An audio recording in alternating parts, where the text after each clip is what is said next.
Baik. Ini ada yang datang ke sekolahan gitu. Ada dua orang. Dua orang. Yang satu namanya Yusuf, yang satu Yadi. Anak sekolah. Itu yang punya toko atau apa? Bukan. Yusuf, Pengacaranya? bukan. Jadi kalau dia ngomong itu punya saudaranya. Saudaranya di tokonya itu. Jadi Toko apa? material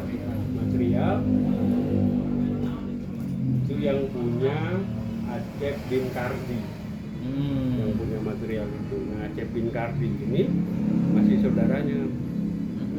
Dia di Wanaherang juga? Di Bojongnangka. Bojongnangka. Rumahnya di Bojongnangka. Sama materialnya di Bojongnangka juga? Materialnya itu ke arah Sanding, bukan di Bojongnangka tapi di Sanding. Ya, jadi nggak apa-apa. Tapi ada ancaman atau apa nggak? Ancaman dia itu apabila Senin ini tidak pertemuan, tidak dibicarakan secara kekeluargaan, maka akan dilaporkan ke polisi.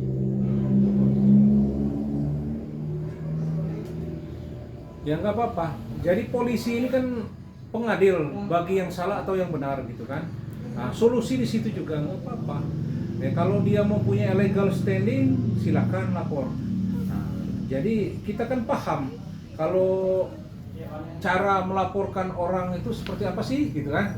Nah, boleh diwakilkan, tapi dia apakah dia pengacara atau dia kuasakan gitu kan.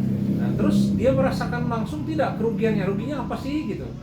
Nah, dari segi apa ruginya? Nah, itu aja. Terus berapa nilai jumlah ruginya? Kan begitu. Nah, kan tidak berhubungan langsung kan kita sama pihak material ini? Enggak. Tidak ada kan? Ya. Pakai lewat pihak ketiga kan? Ya, tiga. Nah, dia harus proses pihak ketiga ini dulu, baru kita. Itu pun kalau memenuhi unsur hukum.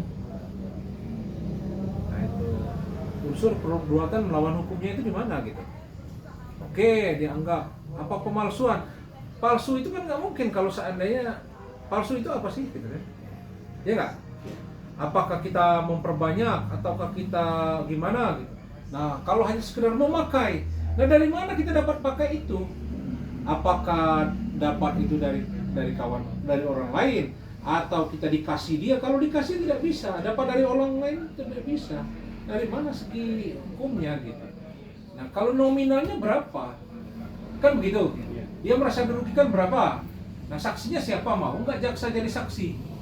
Kan begitu. Enggak apa-apa. Gitu. Kita uji coba aja. Temuin nggak masalah. Baik-baik aja kita temuin. Kita apa? Ya, kapan bro kita ambil langkah hukum nggak masalah. Ya nggak kah? Santai ya. Siap. Nah, inilah. Kenapa kita kan belum paham, makanya di sini tempat pemahaman lah. Gitu. Ada lagi Pak? Enggak. Kita lihat Itu aja. ya kan? Tambahan Pak ini Capsek. Oke, baik. Jadi ini masalah legal standing. Kita mau laporkan orang, kita mau mendampingi orang pun ada nggak sih legal standing kita? Ya, jadi kita bisa belajar dari situ. Tidak bisa sembarangan melaporkan orang. Ada nggak alat bukti 2 atau apa? Oke. Nah, fotokopian. Di fotokopian ini kita merasa dirugikan tidak? Benar ini fotokopian kita. Oke. Dapat dari mana? Dari proses hukum.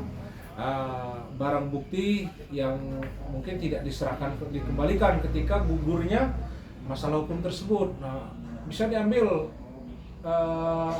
sebagai alat bukti. Kan tidak seperti itu. Berarti tidak profesional jaksanya gitu aja.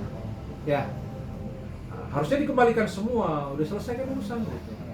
Baik, gitu aja. Jadi ini masalah legal standing. Mau laporkan orang itu harus ada unsur hukumnya, harus ada legal standing kita, harus ada alat bukti. Fotokopian selembar, 2 lembar tidak bisa jadi patokan. Aslinya mana? Nah kan prosesnya gimana dia mendapatkan kan begitu. Harus ditelaah dulu. belajar hukum, Yayasan Bantuan Hukum Batara Jaya.